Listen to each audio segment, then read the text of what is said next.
Oh, you hate MGK? Go figure.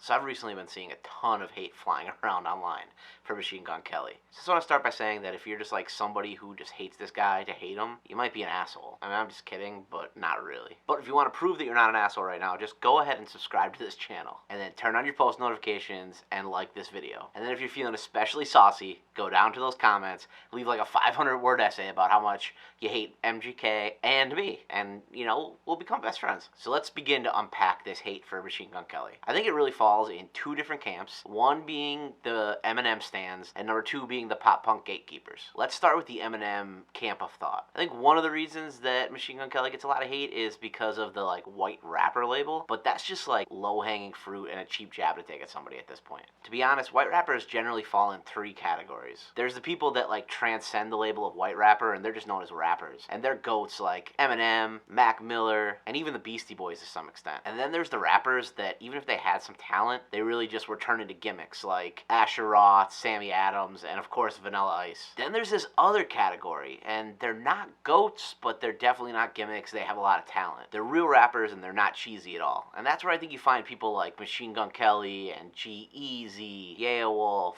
A$AP Rock, and a bunch of other just really talented people. And then I guess maybe there's like a fourth category for people that are just doing things completely on their own, like a Lil Dicky and Macklemore. For all you out there that want to put Macklemore in that lame cheesy category, I don't buy it. I'm not ashamed of it. You want to fight about it? I mean, put me on the record right now by saying that I think Machine Gun Kelly's great. I genuinely enjoy it. All the music he's ever put out really kind of had like an emo, punky edge to me. Maybe that's why I've always been drawn to it. I really, truly think that a lot of the haters, especially people like my age, don't even know a song by the guy. They just like see him and they're like, oh, that's like Asher Roth, and assume that it's like some cheesy nonsense. Or they hate him because of the Eminem beef. Just for the record, I'm assuming that MGK didn't love college. If you're like a 30-year-old white dude from the suburbs, Eminem could have dropped the worst diss track of all time, and MGK could have put out the greatest diss track of all time, and it wouldn't have mattered. Eminem would have won in their mind. Those dudes are on Team Shady for life. They're literally the reason that the term stan exists. So Eminem really blew up when I was in like 7th grade. And in my opinion, as far as the rap game goes, yeah, he's always gonna be the GOAT. Like, I remember listening to his songs after I downloaded them on Napster and just like absolutely dissecting every single word that he had to say. Back then, if you got into a rap beef with Eminem, your career was just over. He ended careers legitimately. A bunch of you kids out there watching this don't even know who Ja Rule is. Baby girl, put it on me. No? I didn't think so. You can thank Eminem for that. But listen, Mesmerize was a jam. Go check it out. Ashanti, circa 2002.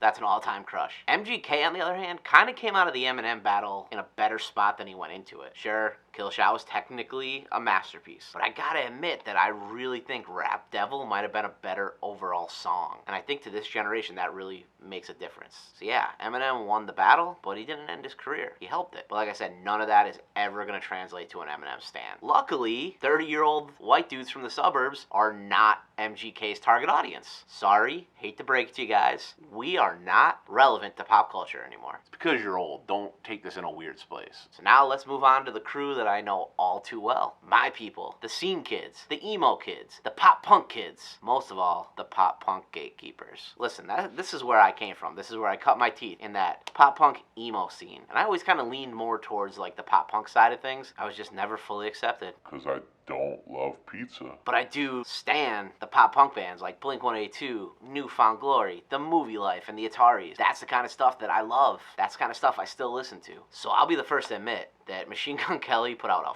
fucking fantastic pop punk album. It's just full of bangers. I also think it's really cool that he and Mod Sun turned it into like a feature-length film for a music video with a whole album. That's just next level stuff. There's nobody else in any realm of pop punk doing stuff like that right now. And at the end of the day, he's got Travis Barker's sign off. So he doesn't need your sign off.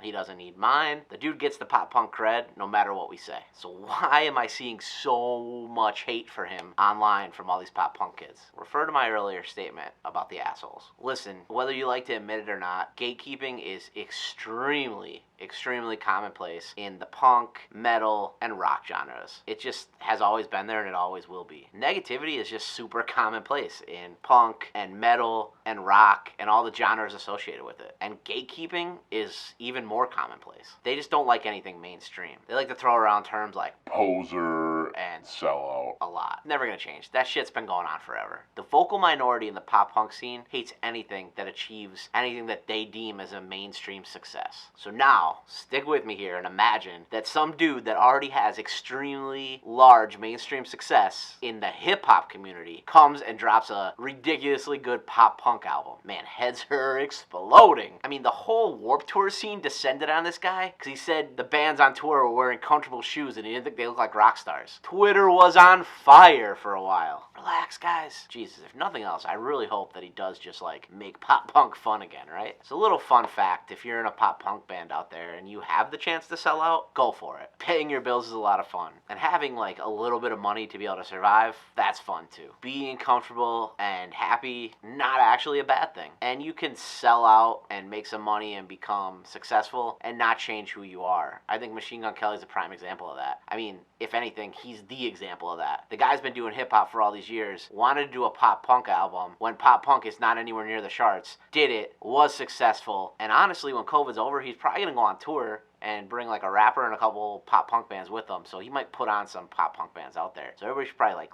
zip their lips and accept the opportunities that they might get from this. That album's good for the genre. People are gonna hear Machine Gun Kelly's album and want to hear bands that sound like that. They're gonna go find other bands that are actual pop punk bands and really get into them. It's the same stuff that happened with Good Charlotte and New Found Glory, guys. It's all cyclical. It also has to be noted that Kels has been like flirting with this scene for a while. He's done Warped Tour, and like 7 years ago, he put out a version of Rise Against Swing Life Away that featured Kellen Quinn of all people. Doesn't get much more seen than Kellen Quinn, guys. That was 7 years ago. Most of you guys weren't allowed on the internet after 11 p.m. then. When he dropped I Think I'm Okay last year with Youngblood and Travis Barker, I was like, yo, this kind of sounds a little pop punky, a little rocky. And then he made All My Wildest Dreams Come True, and he just came out and dropped the most commercially successful pop punk album in the last 15 years. Like, nothing's done even close to the numbers that this album's gonna end up doing. Or probably that it's done already. So, I mean, good for him. And everybody can keep hating, and I'm sure he's gonna just keep on thriving. I mentioned that he's a great actor, too. I mean, he was awesome in Roadies, and he killed the performance in The Dirt. Pretty good in SLC Punk, too. He's reached the top of the charts in 2 different genres. There's not a ton of people that could say that. And not by, like, doing collaborations outside his genre. He's, like,